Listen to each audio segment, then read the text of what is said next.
Good morning, everyone. Today's academic is on OSCE session, Dementia Variedetiology, Dr. Thukaram. Moderators for today's sessions are Dr. Ram Menon sir and Dr. Kiren sir.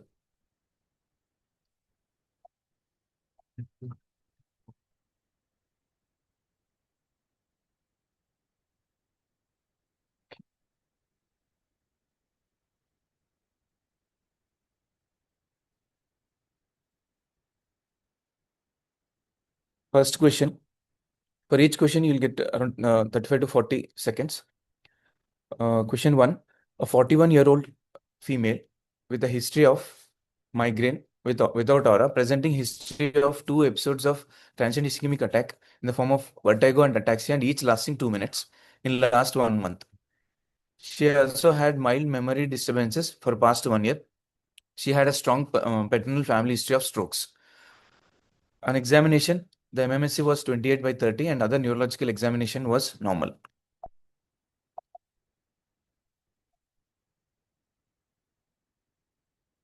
What is the diagnosis and genetic mutation?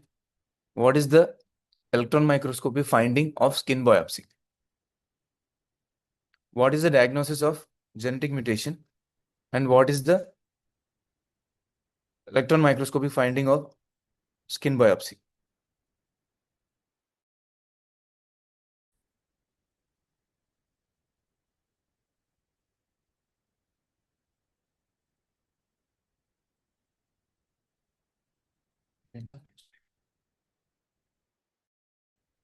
Next question. Which of the following gene is protective for Alzheimer's disease? Option 1, TREM2. Second option, SORL1 gene. Third option, ABCA7 gene.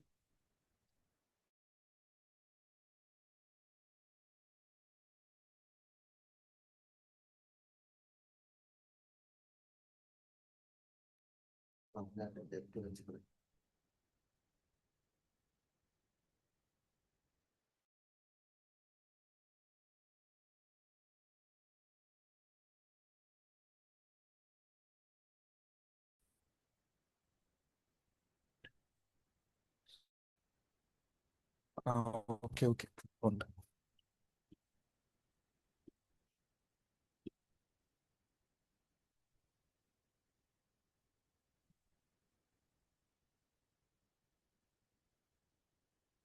Which of the following genes is protective for Alzheimer's disease? Next question. A 72-year-old male with amnestic mild cognitive impairment, confirmed by positive amyloid PET, was started on lecanemab 10 mg per kg every 2 weeks. Pre-treatment ApoE genotyping revealed his homozygous for this ApoE4 allele. His baseline MRI showed two cerebral microbleeds, but no other contraindications. He has just completed his 4th infusion. 2 days later, he presents to the clinic with a new onset persistent headache, mild nausea, and 1 episode of vomiting. What is the patient's risk for amyloid-related inflammatory angiopathy, ARIA E and ARIA H, based on his specific genetics and drug choice? What is the immediate next step of evaluation of the patient? What is the management, and can lecanemab be re-challenged in this patient?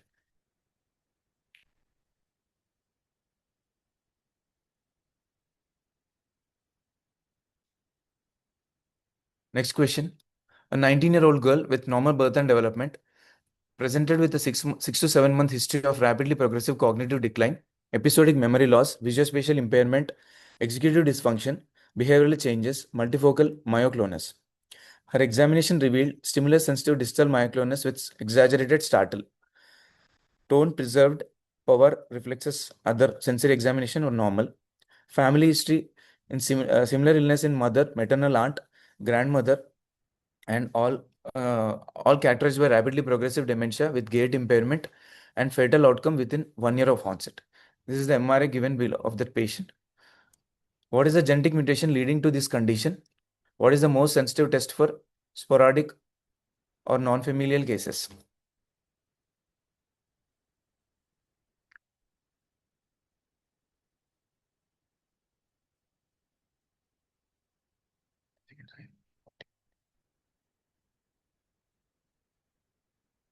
Next question. What does LATE stands for? What is the primary proteinopathy leading to this condition? What are the investigations or markers helpful for support LATE over Alzheimer's disease?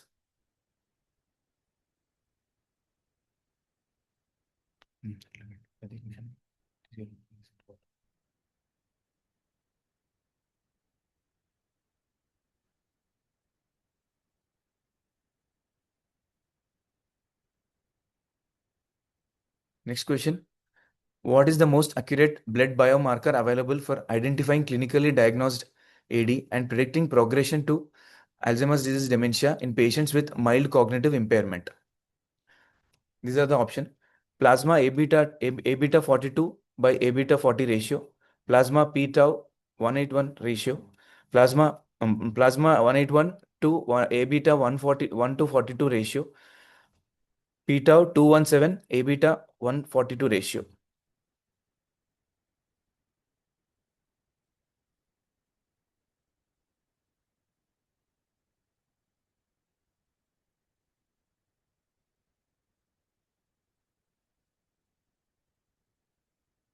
Next question. A 72-year-old male is brought to the clinic by his wife for 2 years history of progressive cognitive decline. Symptoms are unpredictable. He is relatively sharp and can manage his affairs, but on other days, he appears stare into spaces and profoundly confused. Over the last year, he has begun reporting vivid, colorful visions of small children, but who are not actually there. Wife notes that he frequently shouts and hits her in sleep. On examination, there is mild symmetric bradykinesia, rigidity with postural tremors. What is the diagnosis? What would be the skin biopsy fluorescent microscopy finding in this patient? What is the abnormality demonstrated in polysomnography study?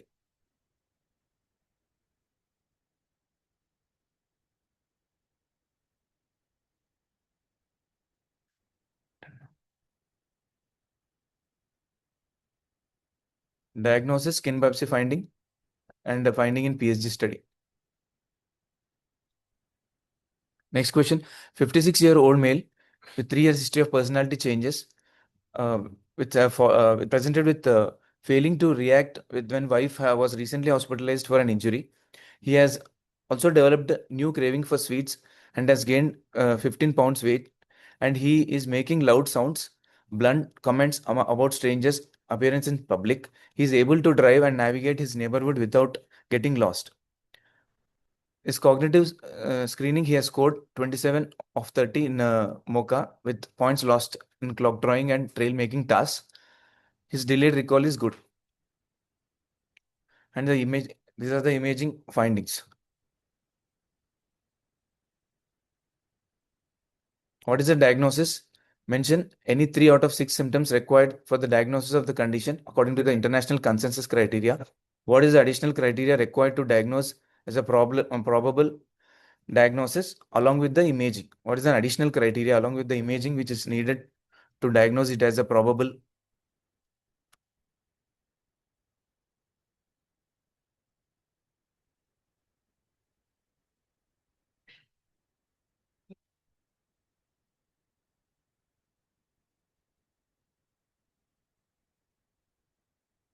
Question 9. A 36-year-old female born of non-consanguineous parentage with normal birth and development with subnormal intelligent and apathetic personality presented with 4 years history of progressive worsening of apathy and dysarthria. Her gait is ataxic and she has postural instability with falls for 3 years and impaired execution, inattention and pseudobulbar effect for 1 year. And with spasticity. No history of motor weakness, sensory complaints, bowel complaints, bladder or bowel complaints, higher mental functions. She's conscious. MMSC is 19 by 30. Lost points in orientation to time, orientation to place, attention and calculation, writing, copying. Lobe function. Her frontal lobe testing was abnormal. On examination, other examination, this she has a down gaze restriction and slow horizontal circuits. Grade 2 spasticity in bilateral lower limbs, gait, ataxic gait, and she has grade 1 bradykinesia, postural instability of grade 2. This is her imaging findings.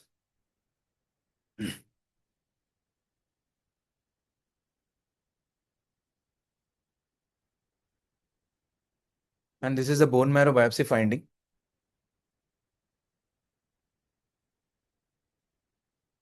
What is the diagnosis? What is the FDA approved drugs? What are the FDA approved drugs for the condition?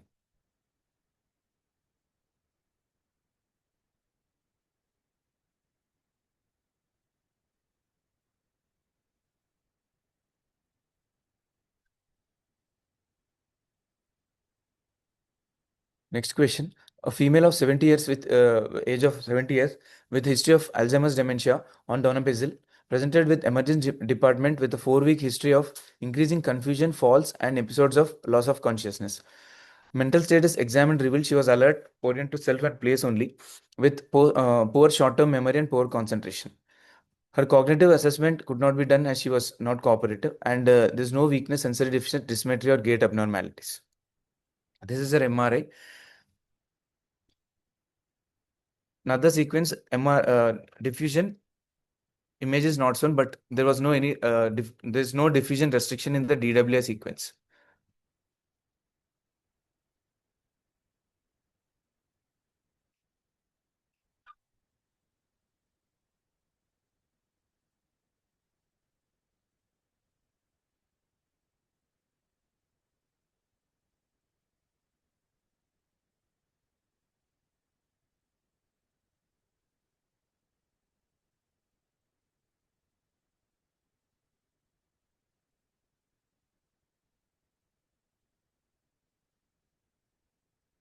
What is the likely diagnosis and what is the management?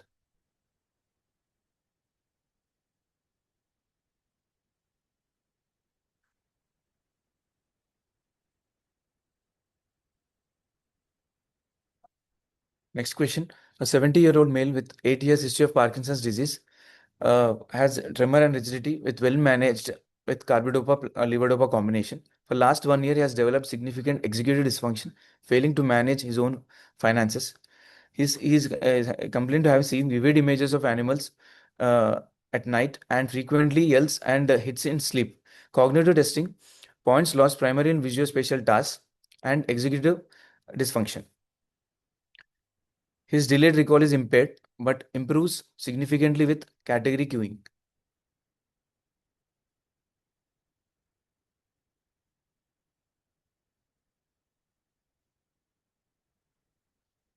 What is the diagnosis of the patient? How does the cognitive profile of this patient varies with that of Alzheimer's disease? What is the FDA approved drug for cognitive impairment in this condition?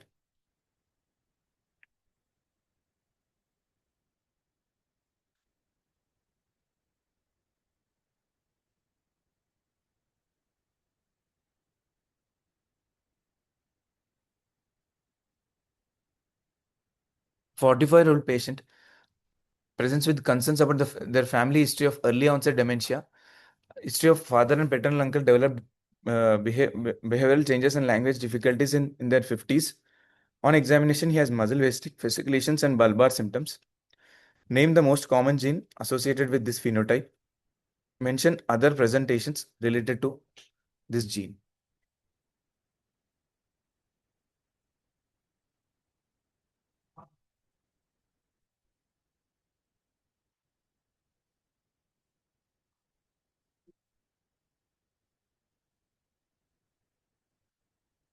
Next question. What is a strategic infarct? Name 3 strategic sites.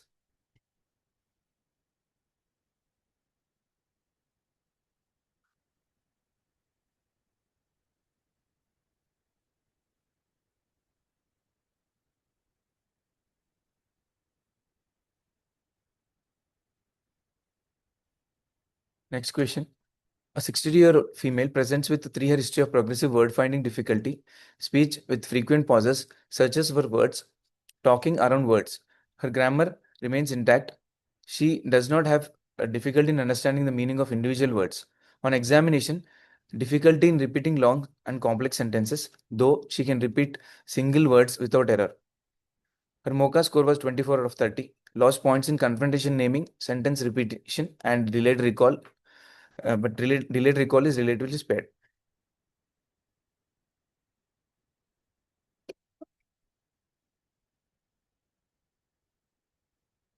What is the diagnosis? And what is the role of ApoE4 in this condition?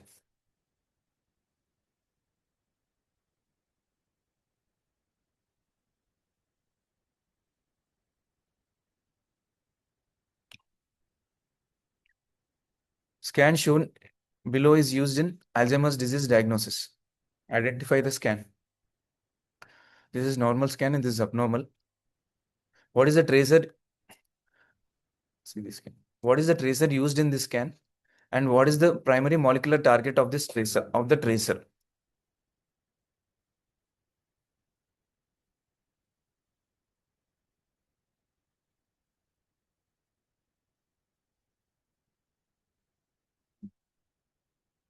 Question number 16. A 48-year-old male with a history of alcohol abuse presents to a clinic with his family for evaluation of memory loss. His family noticed that he has a short-term memory loss, disorientation, and apathy over the last few weeks. He has suffered 3 falls in that time. His examination demonstrated an ataxic gait and a bilateral abducens nerve pulses. Uh, what are the MRI findings present in this condition? Does ApoE4 allele is associated with this disorder?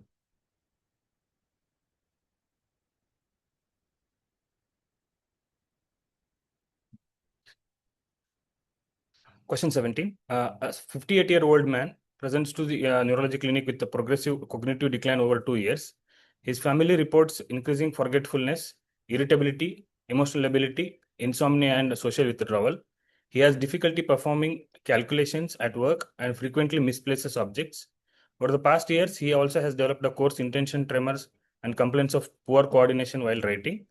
He was previously worked in a thermometer for 25 years in a thermometer manufacturer company and electrical equipment plant, where he was exposed to a metallic mercury vapor. Personal protective equipment was inconsistently used. He retired 5 years ago. On examination, he is conscious and oriented, but shows impaired short-term memory, reduced attention, and slow to psychomotor slowing. Uh, and there is neurobehavioral testing reveals deficits in verbal memory, visuomotor coordination, and visual scanning. There is a bilateral intentional tremors without rigidity or bradykinesia. His MRI is unremarkable.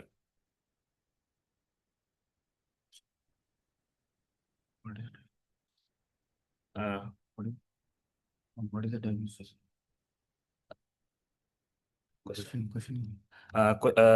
Questions. What is the most specific test used for this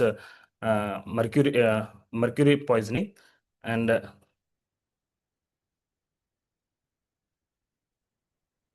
let's uh, question number 18.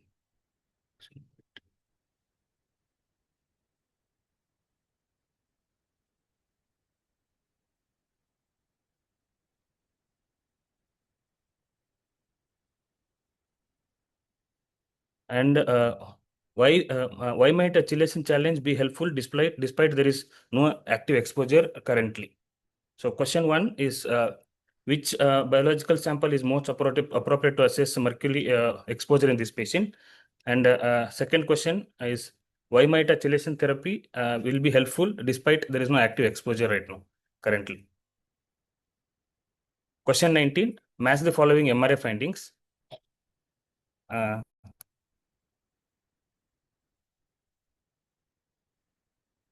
This is 18. Question number 18. A 52-year-old female presents to the memory clinic for evaluation of memory problems. She has developed a progressive memory loss over the last 6 months. Her family says she is quite confused and has visual hallucination. She has history of HIV and has not been compliant with the medications. MRI, brain, and lumbar punctures are essentially normal. CD4 count, the questions are a CD4 count below which the patient has increased risk of HIV-associated dementia. What is the role of heart therapy in HIV-associated dementia?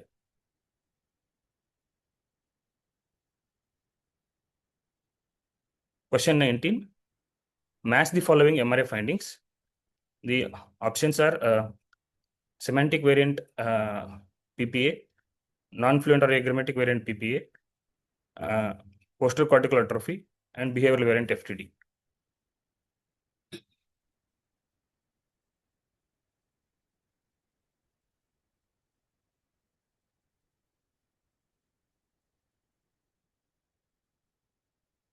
Question 20. A 35-year-old male presents with a progressive behavioral change, memory disturbances, and feeding dystonia. Neurological examination reveals orofacial dyskinesia and choreiform movements. This is the feeding dystonia. What is the peripheral smear finding in this condition? Name 4 genetic conditions with a similar characteristics.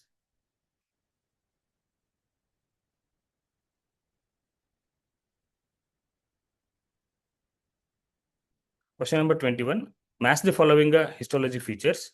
The options are neurofibrillary tangles, alpha-synuclein inclusions, amyloid plaques, TDP43 inclusions.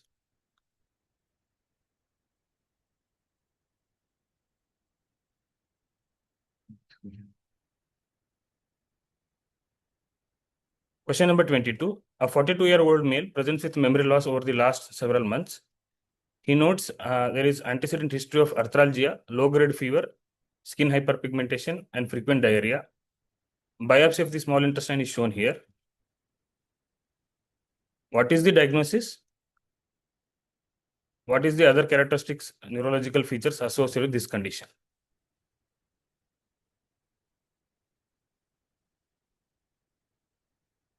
Question number 23. A 19-year-old woman brought to emergency department within 2 weeks of abnormal behavior.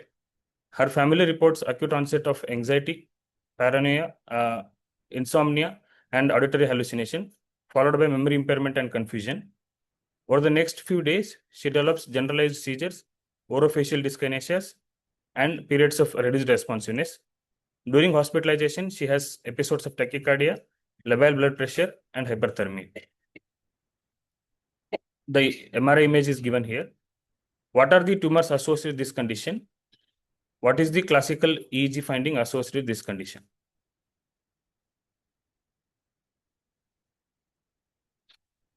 Question number 24. A 52-year-old female professional, 54-year-old former professional boxer presents with a progressive behavioral change over the past 6 years. His family reports increasing irritability, impulsivity, episodes of aggression, depression, and poor judgment. Over the last 2 years, he has developed a memory impairment, reduced attention, and executive dysfunction, interfering with daily activities. He has a history of repetitive mild injuries and concussion during his sports career, but no single severe traumatic brain injury. Neurological examination reveals mild cognitive impairment without focal deficits.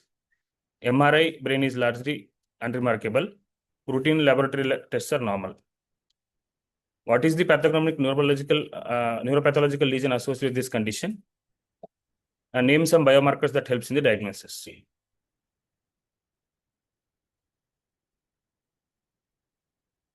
Question number 25.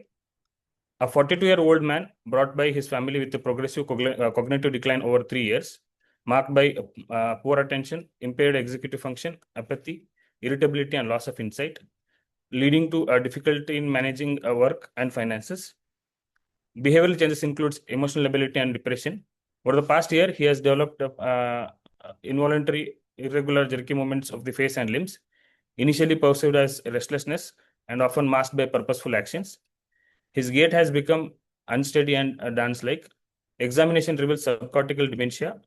There is chorea, motor impersistence, and bradykinesia.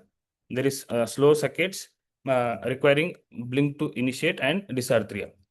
There is a history of there is similar history in his father. What is the diagnosis? What is the genetic basis of the disease? What are the conditions mimicking this condition? What are other conditions mimicking this condition?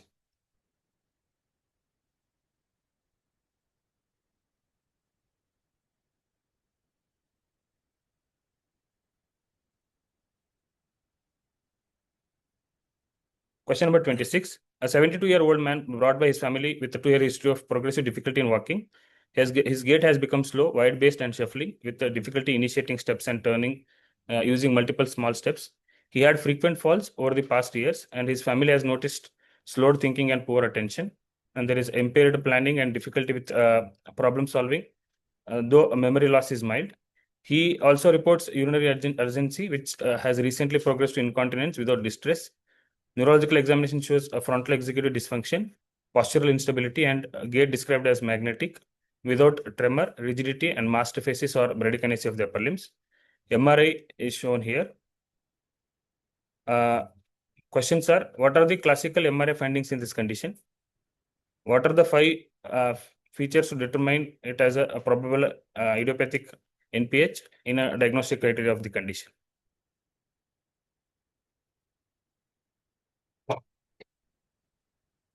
Question 27. A 70-year-old man presents with a 1-year history of progressive cognitive decline characterized by slowed thinking, impaired executive function, difficulty with attention, and poor judgment, along with frequent falls resulting in injuries. His wife reports early swallowing difficulty, hypophonic speech, and episodes of choking while eating. She also notes there is changes in behavior and apathy. He denies tremors but reports shuffling gait and difficulty in walking downstairs. On examination, he has a slightly hyperextended neck, marked slowing of the vertical circuits, and restricted voluntary gaze with preserved oculocephalic responses with impaired convergence. There is a frontalis overactivity with difficulty initiating eyelid opening, axial predominant rigidity, and postural instability with retropulsion and pivoting turns. What is the classical MRI sign seen in this condition? What are the other MRI signs seen in this condition? What is the characteristics facial appearance in this condition?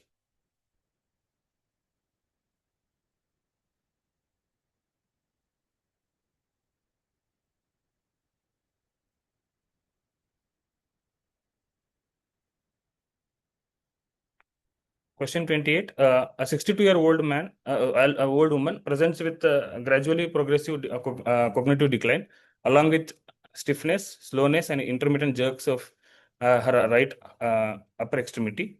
Her speech has become monotone, slurred, and slow. On examination, has a dystonic posturing of the right arm with increased rigidity and bradykinesia, intermittent myoclonus of the right hand. When speaking, the patient's arm will seemingly rise on its own accord, and she will use the left arm to pull it back down. Her family feels that she often neglects the right side of the body. The patient's MRI the finding is shown below. What is the diagnosis? What is the motor phenomenon described here?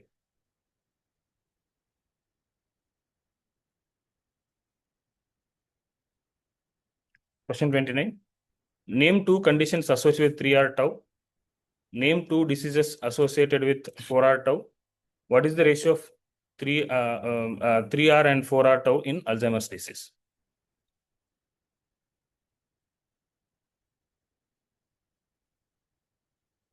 Question number 30. Match the following dementia patterns.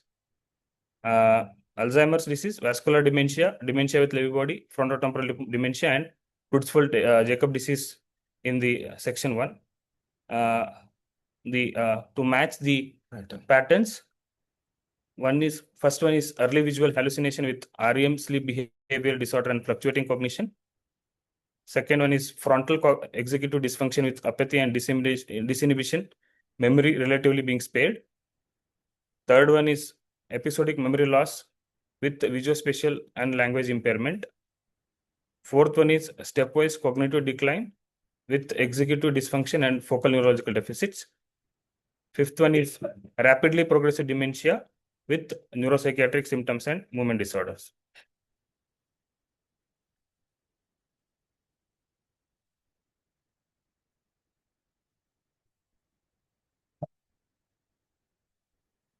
Now we'll proceed the answers.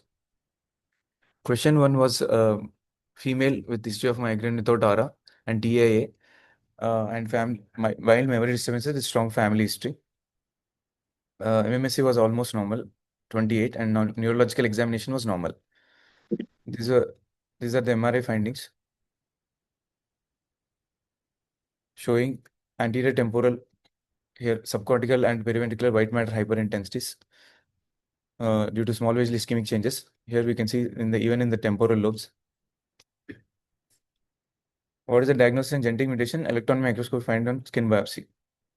Diagnosis is cadastral, cerebral autosomal dominant arteriopathy with subcortical infarcts and leukoencephalopathy, and the gene is NOS3 gene on chromosome 19p. Electron microscopy reveals granular osmophilic material within the media of the small arteries. Here we can see the small granular osmophilic material within the media of the small arteries. NOS3 helps in the degradation of these materials usually, but due to the mutated notch, it gets aggregated as a granulocyte osmophilic material and gets deposited in the small vessels and causes degeneration and subcortical infarcts. Presence with migraine with aura, recurrent stroke, subcortical dementia, and MRI characteristic white matter hypertension, especially in anterior temporal lobes. Genes protective for AD.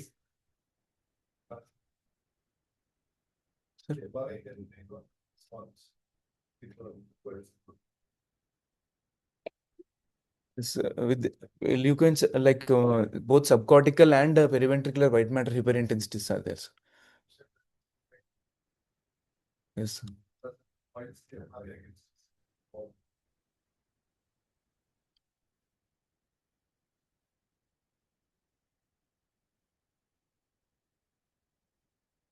Subcortical, here. So this one. Symmetric and U fiber involvement. But here. The clinical history and no, symmetric anterior is main characteristic for that.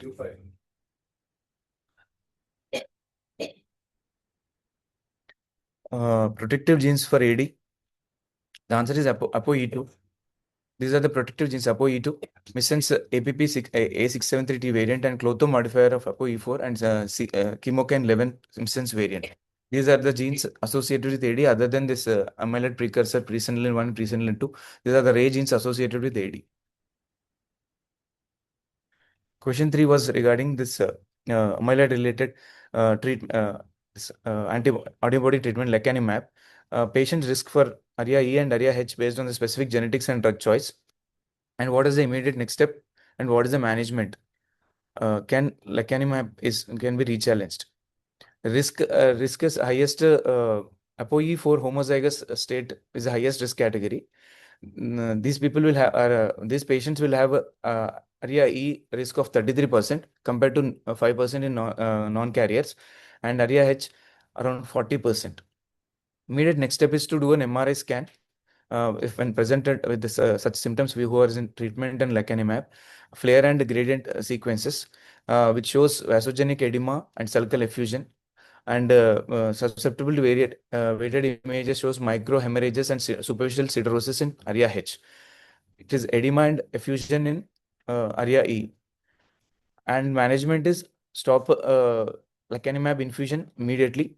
And ARIA-E can be treated with high-dose IV methylprednisolone for 3 to 5 days, followed by oral prednisolone tapering doses.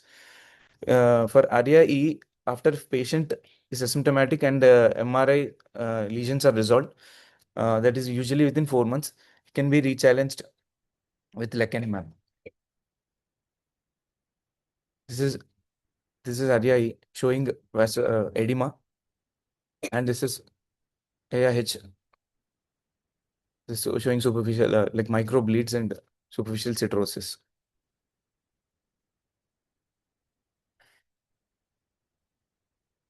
The main risk factor is if the patient is having pre-existing microhemorrhages and ApoE4 carrier status, mainly homozygous state, will increase the risk of this ARIA-E and ARIA-H.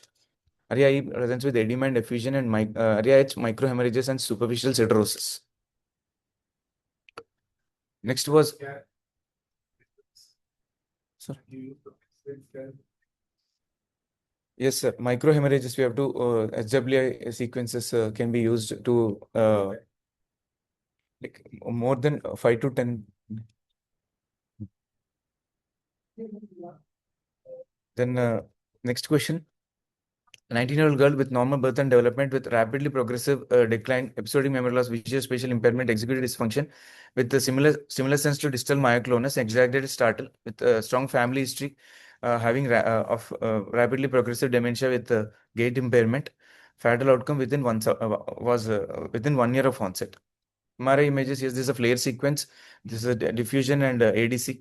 In the diffusion, we can see the asymmetric bilateral left more than right diffusion restriction, like cortical ribboning appearance is there. Corresponding ADC showing ADC hypo, and the T2. This is flare sequence showing only subtle hyperintensity compared to the DW. Genetic mutation leading this condition, most sensitive test for sporadic. This is a prion disease, PRNP gene mutation encoding a prion protein. And for sporadic or non-familial causes, RT-QuIC CSF and nasal brushing sample sending for prion protein seeding assay, real-time or real-time quaking induced conversion, or RT-QuIC is a highly sensitive and specific test for prion disease. Sensitivity for 93 to 97% and specificity reaching 100%. The previously done test CSF 1433 sensitivity is around 92% and specificity is 80%. So RT-QuIC is better than CSF 1433. In DWA, most is the sensitive sequence to identify the character changes in prion disease. It shows us flare changes, uh, but the diffusion hyperintensity is more pronounced than flare hyperintensities. This is due to a combination of two diffusion restriction and also T2 shine through. What does LET stands for, and the proteinopathy involved, and what are the investigations or markers supporting LAT over Alzheimer's disease? LAT stands for limbic predominant age-related TDP-43 encephalopathy. It is a TDP-43 proteinopathy confined to amygdala, hippocampus, and middle frontal gyrus. MRI and MRI is used, and amyloid biomarkers are used to differentiate it from AD. It has a LAT has a striking hippocampal and amygdala atrophy out of proportion to the clinical impairment. Same is seen in FDG PET. Amyloid biomarkers are negative in isolated LATE. That is amyloid PET and normal CSF A beta 40 ratio, which is abnormal in AD and normal in isolated LATE. Here we can see the MRI, severe hippocampal atrophy compared to the rest of the lobes. You can see in the PET scan. That should be this amyloid PET and CSF A beta 42 should be negative, and significant hippocampal atrophy is needed out of proportion to the global atrophy.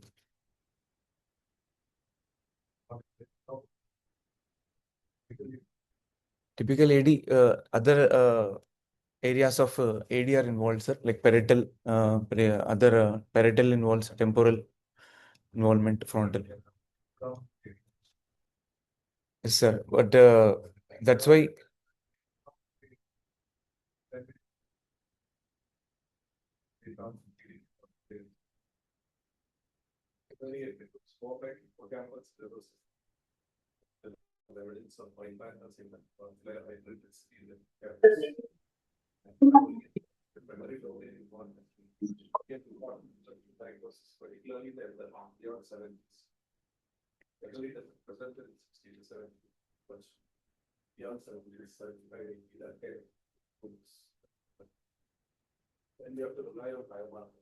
Yes, sir. Biomarkers.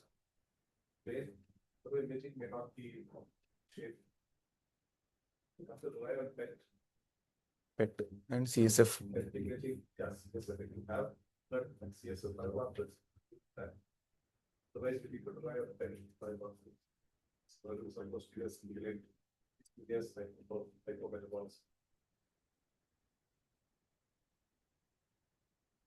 What is the accurate blood biomarker available for identifying clinically diagnosed AD and predicting progression to AD dementia with mild cognitive impairment? The answer is beta 217 to A beta 142 ratio. Plasma p-tau 217 is the most accurate biomarker identifying clinically diagnosed AD, and it is best biomarker for predicting progression to AD dementia in patients with mild cognitive impairment. p-tau 217 or both p-tau 217 beta 142 ratio both have demonstrated a high sensitivity in across both research and real clinical world settings in predicting this progression to AD in patients with mild cognitive impairment. This is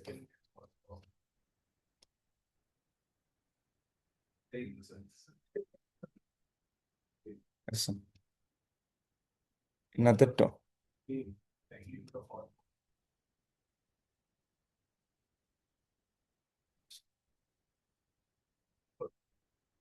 No, sir, I don't know the false positive reasons.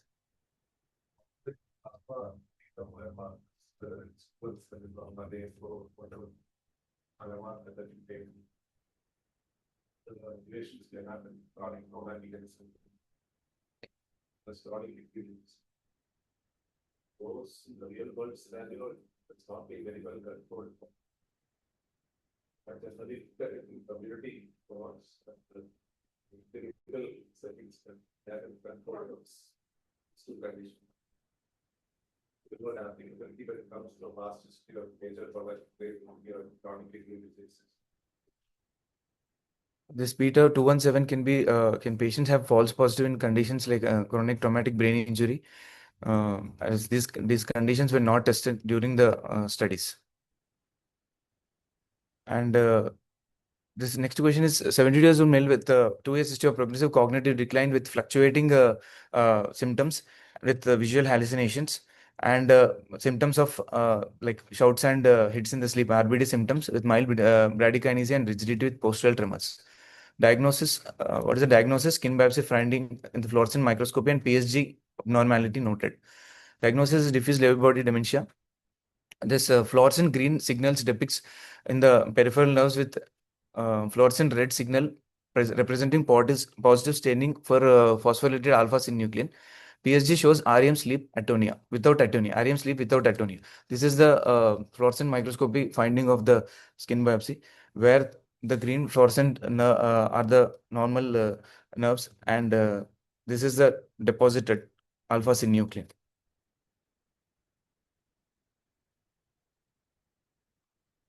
Next question. 56-year-old with 3 years of personality changes and with change in food habits, with weight gain and also disinhibition behavior, and but other he's able to just drive and navigate and without getting lost. Cognitive screening only points lost in clock drawing and trail making tasks. And his delayed recall is good. He's showing frontal predominant atrophy, frontal and temporal lobes atrophy, memory, perisylvian atrophy and frontal parietal. And what is the diagnosis? 3 out of 6 symptoms for the diagnosis of conditions, international consensus criteria. And what is the additional criteria required for diagnosis of probable along with imaging? What is the additional criteria to diagnose that it as a probable diagnosis? The answer, diagnosis behavioral FTD. The 3 out of 6 criteria, the 6 criteria are early behavioral dissemination, apathy, inertia, loss of sympathy, empathy, preservation, stereotype behavior, and executive dysfunction. Out of this 6, 3 should be there. And the additional criteria required for making it as a probable behavioral FTD is, along with the imaging, is significant functional decline. If both significant functional decline and imaging features suggestive of FTD, then it is probable behavioral FTD.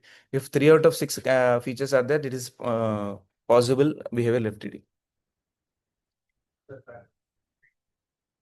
Sir?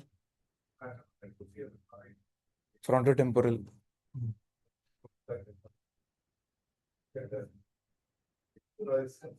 Insula, yes, sir.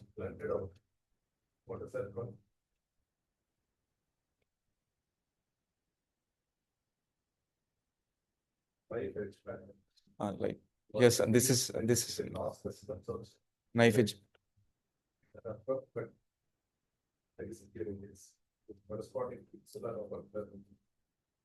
Due to insular opercular atrophy, you can see knife edge cut of temporal lobe.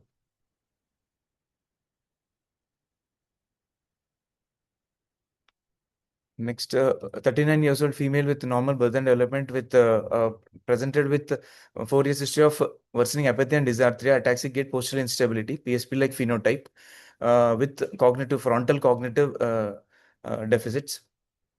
Upgaze restriction, examination of gaze restriction related to spasticity, bradykinesia, and postural instability. MRI showing subtle atrophy in the frontal and the temporal areas, and thinning of corpus callosum, cerebellar atrophy, and bone marrow biopsy showing sea blue histiocytosis. What is the diagnosis? FDA approved drugs for the condition. It is Niemann-Pick's type C. Gene mutations are NPC1 and NPC2 genes. Drugs are miglustat plus arimoclomol combination is approved, and levacetyl-leucine is another drug approved for this Niemann-Pick's type C disease. Miglustat showed stabilization and slow worsening of neurological symptoms, and this arimoclomol is helpful in this activation of molecular chaperones, and levacetyl-leucine is helps in the boosting ATP production in the mitochondria.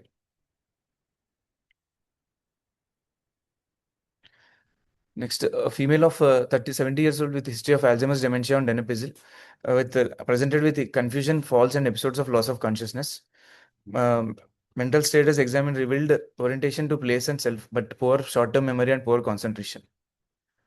No weakness, sensory deficit, dysmetria, or gait abnormalities. Here, this is a FLAIR sequence showing asymmetrical subcortical white matter hyperintensities and periventricular white matter hyperintensities, and SWA showing microbleeds. And DWA, there was no any diffusion restriction in DWA sequences. What is the likely diagnosis and management? It is cerebral amyloid related inflammation, and IV steroids. Treatment is IV steroids for 5 days, and followed by oral steroids with tapering doses. Here the imaging findings were suggestive of carry, but the close differential diagnosis is ABRA.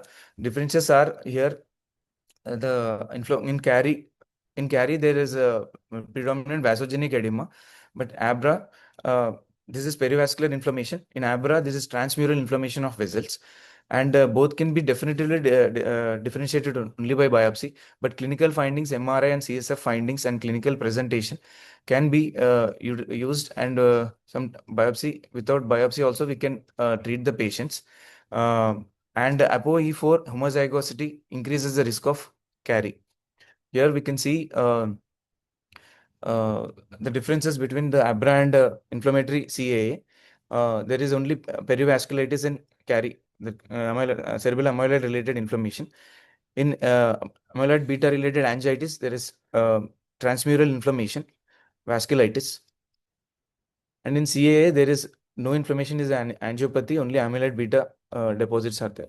This is the histopathology of carry, where the vessels perivascular infiltration is there, and here there is complete intramural inflammation causing destruction of vessel. Next, 70 years old male with 8 years history of Parkinson's disease with tremor and rigidity, managed with a combination of carbidopa and levodopa, presented with 1 year of executive decline and failing to manage his own finances, with visual hallucinations, and its cognitive testing, visual special tasks, and executive, he has lost points. Delayed recall improved with cues. What is the diagnosis and cognitive profile varying? What is the difference of the cognitive profile of this patient compared to the AD, and what are the FDA approved drugs for cognitive impairment in this condition? Diagnosis: Parkinson's disease dementia. PD dementia is dementia more like dementia symptoms after the 12 months of well-established Parkinson's motor signs. And if dementia occurs 1 year of the motor signs, the diagnosis would be dementia with Lewy bodies. In Parkinson's disease dementia, it is a retrieval-based deficit where evidence by benefit from the cues. The patient will have a retrieval will be better with cues. But in AD dementia, the problem is with storage of information, that is encoding. So there is no benefit with cueing. Rivastigmine is the only FDA-approved drug for Parkinson's disease dementia for treatment of cognitive symptoms. Next question is family history of early onset dementia, and with father and strong family history of behavioral changes and language difficulties. And the patient on examination has muscle wasting, fasciculation, bulbar symptoms. What is the most common gene associated with phenotype and the other presentations related to this gene? This is C9orf72. The pattern of inheritance is autosomal dominant. This is the most common cause of familial FTD ALS and causes 25% of familial FTD and 30% have FTD MND presentation. The healthy individual copies are 2 to 23, but in this FTD ALS C9orf72 gene mutations like repeats increases more than a thousand of copies, and the most common FTD presentation is behavioral FTD. And the other presentation of C9orf72 are primary progressive aphasia, corticobasal syndrome, and Huntington's disease.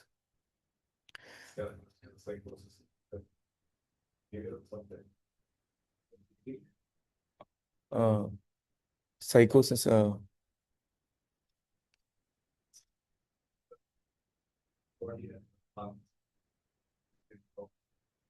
Visual.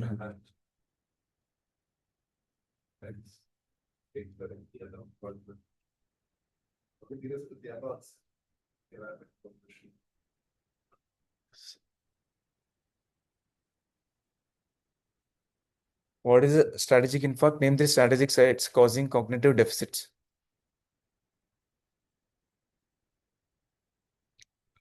Strategic infarct is a infarct involving the specific areas of brain critical for cognitive and behavior, like limbic, associated, and paralimbic circuitry. The size of infarct may be small, but the cognitive symptoms will be out of proportion, as the centers are crucial for cognitive processing, or they are acts as a relay for cognitive processing. Strategic sites are caudate nuclei, medial frontal lobe, inferior medial temporal lobe, left angular gyrus, left capsular genu, thalami. Here we can see the thalamic infarct in the left-sided thalamic infarct. Such patients can be presented with anterior grade amnesia and also uh, confusion with acute onset or subacute onset. And one should suspect the infarct for such presentations.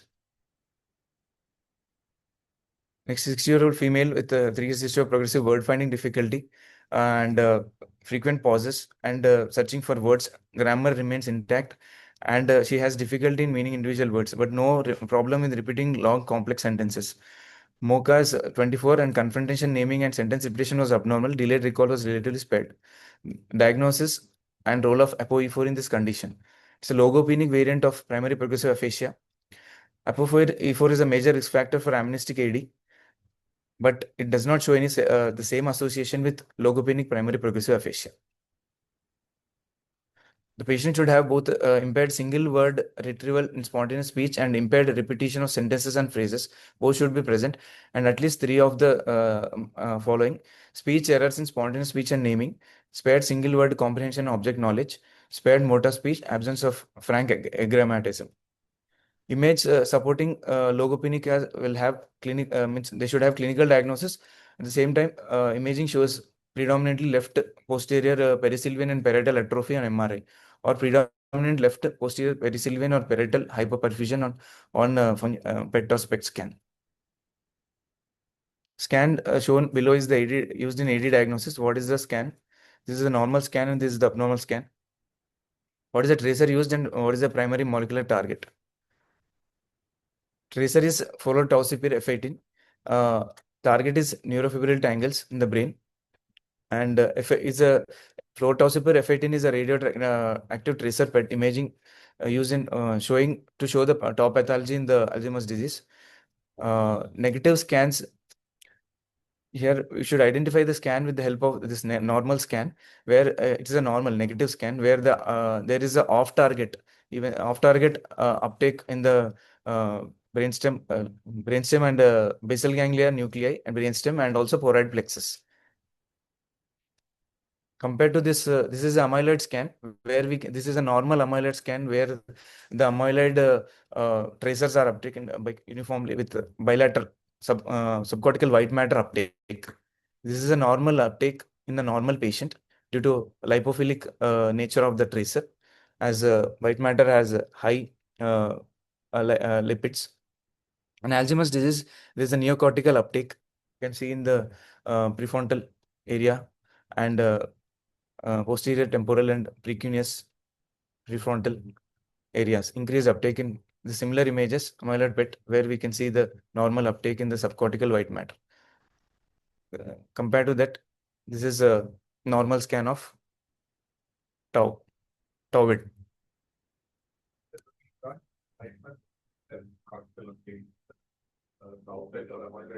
Differentiation. Yes, sir.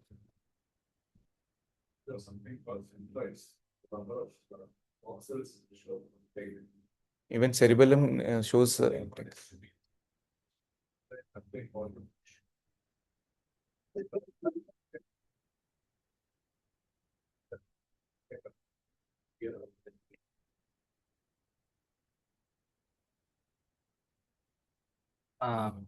Sixteenth question: a 48-year-old male with a history of alcohol abuse presents to your clinic.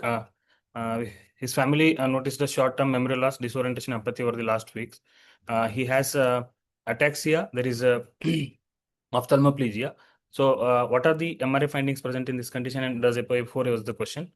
The MRI will show flare intensities in the mammillary bodies and periaqueductal gray matter, tectal and medial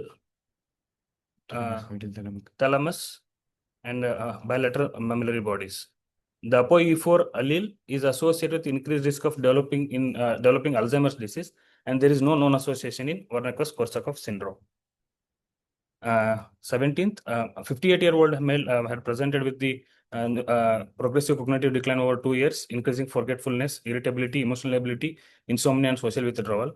He had difficulty calculation and misplacing objects, and had developed coarse intention tremors over the years. And he there is a history of mercury exposure, which was 25 years ago. With he had not used personal protect, sir. Which mercury poisoning, which biological sample most appropriate for this one, mercury exposure in this patient? Why might chelation help despite no active exposure currently? So the urine mercury levels, it's best for assessing elemental and inorganic mercury exposure. It reflects the body burden and especially the renal deposition. Chelation challenge, despite patient not having current exposure, the mercury can remain sequestered in kidneys and brain for years even after exposure has stopped. The baseline blood or urine levels may sometimes appear normal. So a significant rise in the 24-hour urinary mercury after succummer indicates ongoing tissue stores and past exposure. This is HIV dementia. CD4 count below, which is increased risk of HIV dementia, and what is the role of highly active antiretroviral therapy in the HIV-associated dementia. The CD4 count below, which the increased risk is less than 200. The hard therapy may prevent the progression of the disease once it is begun, but it will not reverse the prior damage. The MRI, this one, the first one is behavioral variant FTD. There is early and severe atrophy of the anterior cingulate. Then there is a frontoinsular and orbital dorsal prefrontal cortex. There is a atrophy. Temporal. Next is the semantic. It shows the prominent temporopolar atrophy more on the left side. So this is semantic variant primary progressive aphasia. The third one is non-fluent or agrammatic variant PPA, where there is a frontal opercular. Yes. Yes. Yes. Left side. Then the posterior cortical atrophy revealing the parietal and occipital atrophy. This was the patient had orofacial dyskinesias and feeding dystonias. So this is acanthocytosis, neuroacanthocytosis. The peripheral smear is acanthocytes, and the other conditions associated with this movement disorder, feeding dystonia and acanthocytosis are Korean acanthocytosis, macular syndrome, Huntington's disease like 2, and pantothenous kinase associated neurodegeneration. Mass.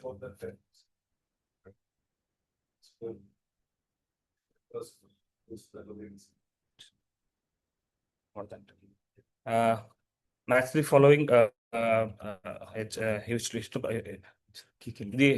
first one is amyloid plaques. There is a flame-shaped staining on the in the silver staining. The second one is the neurofibrillary tangles. These are globoid pink inclusions in the with the inclusions in the silver staining again. These both are seen in Alzheimer's disease. The third one is TDP43. These are dot-like skin inclusions, which is seen in the TDP43 conditions like ALS and FTD. And this is the alpha-synuclein inclusions, which are seen in Parkinson, DLB, and other conditions. The next question was the patient with gastrointestinal symptoms and the presenting with cognitive dysfunction. This biopsy findings is showing there is an intestinal atrophy. The diagnosis was neurovipples, and the classical neurological presentation is oculomasticatory myarrhythmia. Neurovipples, it's a neurological manifestations are 28%. There is dementia, memory impairment in 25%. Psychiatric changes like personality shift and depression. Hypothalamic dysfunction can happen in the form of sleep disturbances and autonomic instability. Ocular signs like supranuclear gaze palsy. Pathognomic sign is oculomasticatory myarrhythmia, as mentioned earlier. And other CNS is CNS involvement is cerebrotaxia, pyramidal signs in 10 to 44%, myoclonus and seizures. Diagnosis again, it's the same thing. Treatment, basically it is initial IV ceftriaxone or penicillin plus ceftromycin for 2 weeks, followed by long-term oral cotrimoxazole for 1 to 2 years. Question 23. This is a young female presenting with there is a bilateral limbic hyperintensities. Yes. So this is what is it, this is limbic encephalitis. What are the tumors associated with? So 40% of the female presenting with unilateral. So mainly it is ovarian teratomas. The other tumors are small cell lung cancer, Hodgkin's lymphoma, neuroblastoma, and teratoma of the mediastinum, neuroblastoma, breast cancer, and germ cell tumors.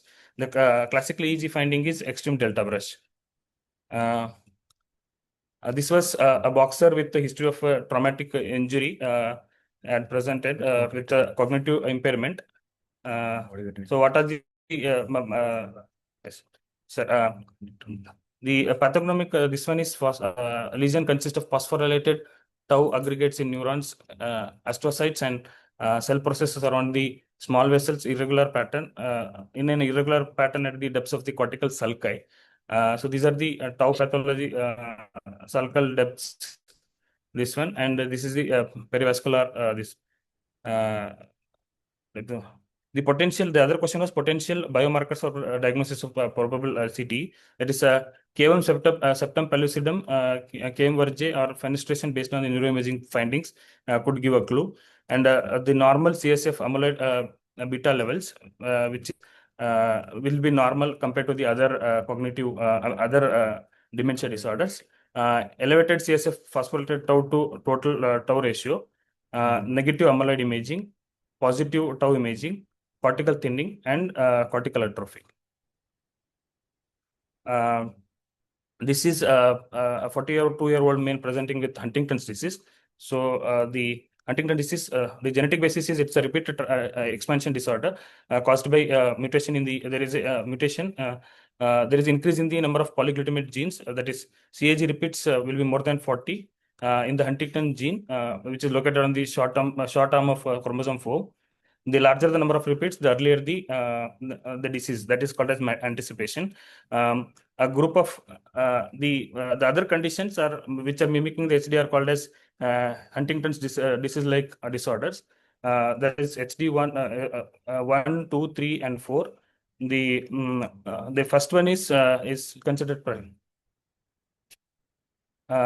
This is the a patient with the NPH.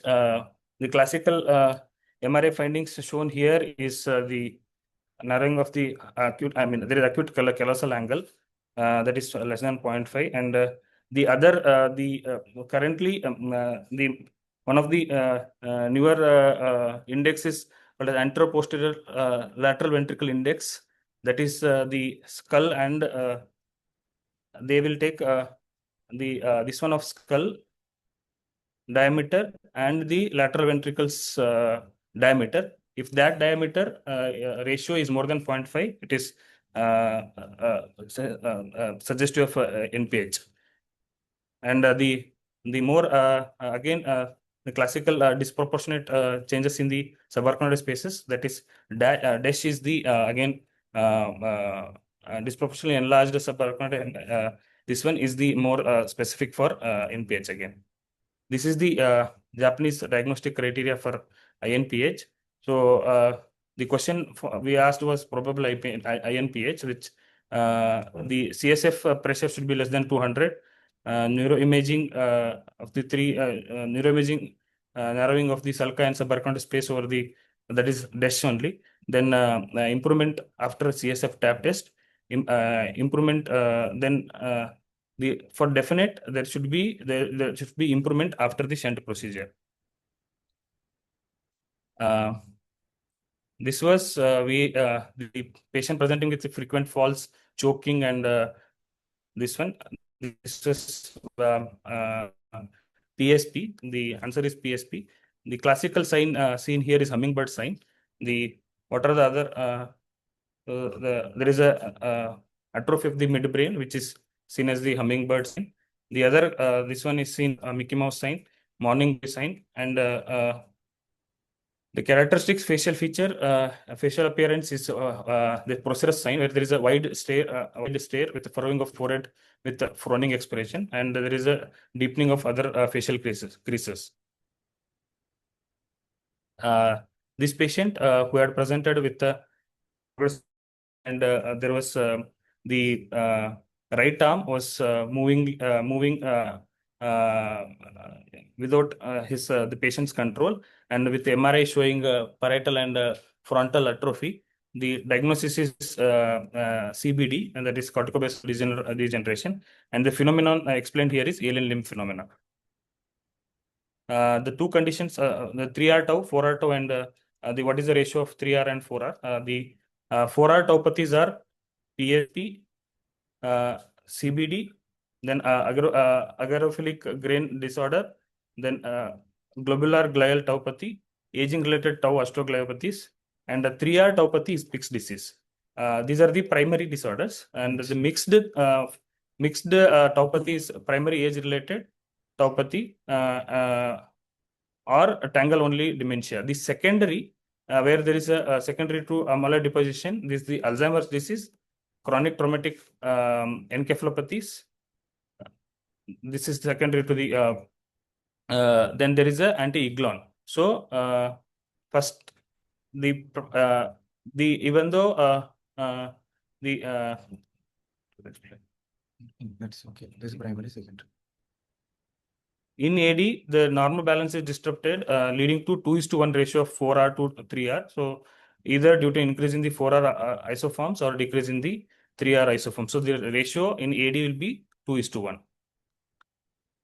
Question 30, the clinical pattern, clinical syndrome, and the dementia pattern. The in autosomal, Alzheimer's disease, there will be mainly episodic memory loss with the visuospatial and language impairment. The then FTD, there will be vascular dementia. Vascular dementia, there will be stepwise cognitive decline with the executive dysfunction and focal neurological deficits. And DLB, it's early visual hallucination with the REM sleep behavior disorders and fluctuating cognition. Then the FTD is frontal executive dysfunction with apathy and disinhibition, and memory being relatively spared. And the last one is CJD, where there is a rapidly progressive dementia with the neuropsychiatric symptoms and movement disorders. This is the same table showing same thing. So time. Thank you for patient listening. We are ending the session.